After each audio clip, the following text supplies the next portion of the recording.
An ex-Trump campaign official has literally just turned on the president and is now suing to remove a non-disclosure agreement that she signed with the Trump campaign.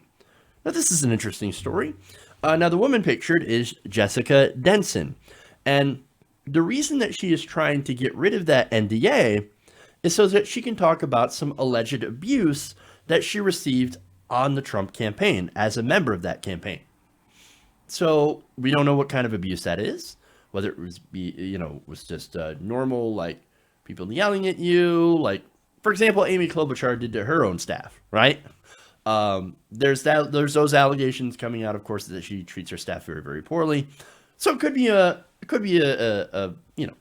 case of that, or it could be worse. We don't know because she has an NDA. She can't actually say anything. So now, when asked by CNN's Alison Camerota what she was hoping to accomplish with her lawsuit to overturn her NDA, she said this, quote, "These NDAs are extremely dangerous. I think we're in a very dangerous time in our country, and I think we all need all hands on deck to confront the oppression and the lies coming out of the man who is supposed to be the leader of the free world." So look, I have some thoughts on this, right? For one, yeah, of course she's right. No kidding, right? Yes, we do need to confront the oppression and lies coming out of Trump. Of course. But why didn't you see that while you were a part of his campaign? That seems a little strange. Look, I gotta ask, right? The man's a pathological liar.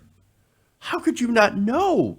He can't help himself. And look, we saw it way before, during the primaries. We saw this. We told you exactly who Donald Trump is and what he is about. Nobody listens. Not only that, but we told you, hey, the tax cut that he's giving to the rich is for the rich. It's not going to help you. You're going to end up paying more in taxes, and the rich are going to pay far, far less. Oh, no, libtard. Come on. You guys are like fake news media. Ha. No, we're going to save so much money for our tax. Oh my God, we owe so much. What happened? We told you. You refused to listen to us. So it's really hard to feel bad for this girl. Nonetheless, I'm a lib, so I do feel bad. I know. Yeah.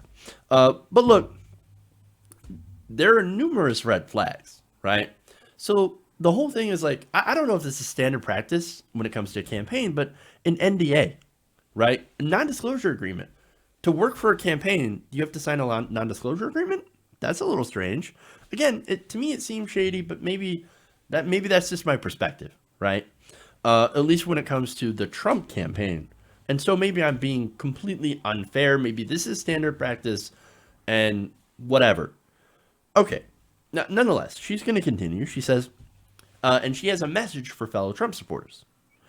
Quote, "I think the supporters of this campaign should be among the most outraged, that they have been taken for fools and used. These NDAs say that someone who signed them will have a lifetime of allegiance to everything related to Trump. That if they dare do anything but praise and be a sycophant for this president, that their very livelihood will be threatened. This is un-American. This is unconstitutional." Those are strong words. That's very strong. And again, she's 100% right, but why didn't she see this before? I don't understand. I guess it takes time being around that person, being around the man, to understand what he's really about. Again, he lies constantly, and he's an idiot. But overall, I should say above all, one of the things that he requires to be around him is loyalty, absolute loyalty. And so that's what these NDAs are about. That's one of Donald Trump's defining traits, is demands loyalty, absolute loyalty from everyone around him. And look, if you don't give him that, well, then you're not part of the club. Now, these NDAs are a perfect example, and they may be acceptable in business, but look, in government? No, dude, anybody in government should be loyal first and foremost to the country. Now, I know in reality that's not true. The people are loyal to their political party. People are more loyal to their ideology. I get that. I don't agree with that. Whatever.